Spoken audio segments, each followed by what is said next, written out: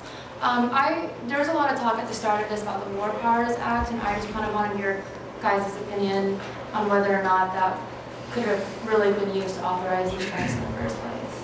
Do you mean there's the argument that the War Powers Act gives the presidents a 60 to 90-day free pass? Right. Yeah,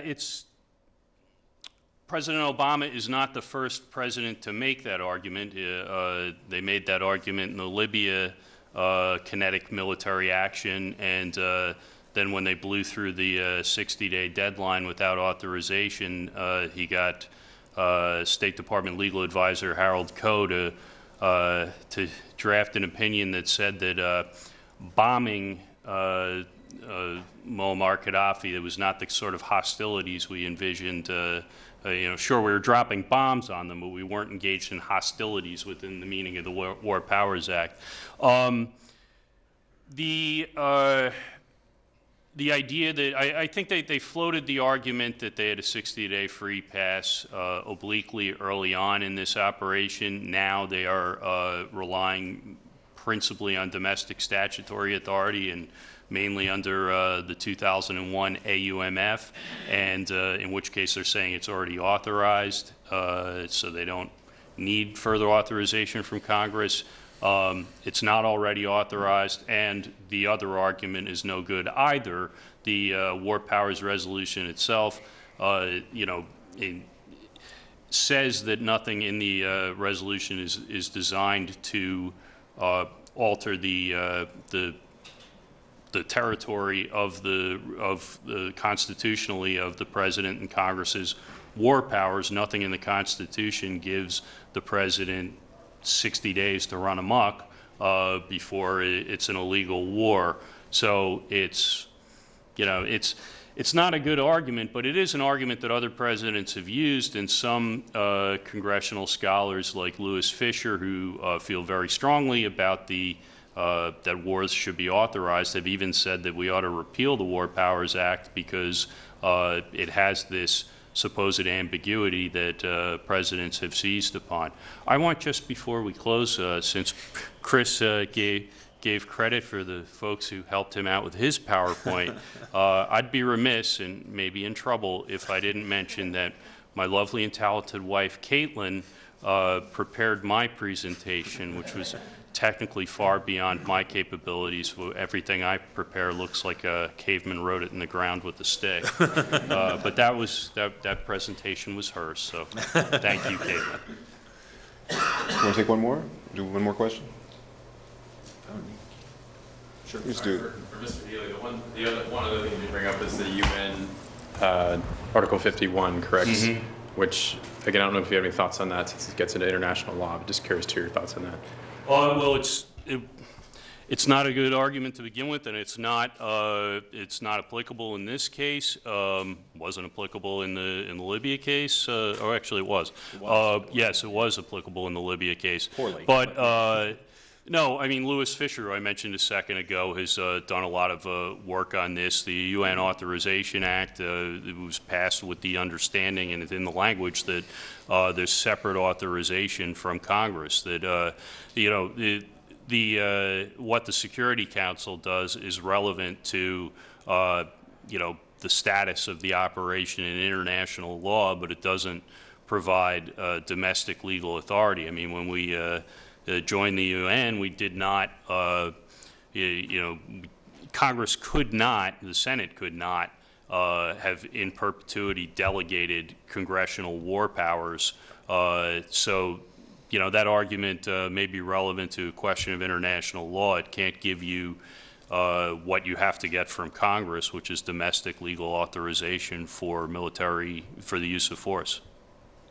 So before we close, just with regard to the War Powers Resolution question and what Gene had referenced, Congressman Scott Garrett has a bill introduced that would repeal the War Powers Resolution. And hopefully the next time you see a debate on the legitimacy and wisdom of airstrikes either in Syria or anywhere, on C-SPAN, it will involve members of Congress. So thank you all for coming. And thank you. Please thank our speakers.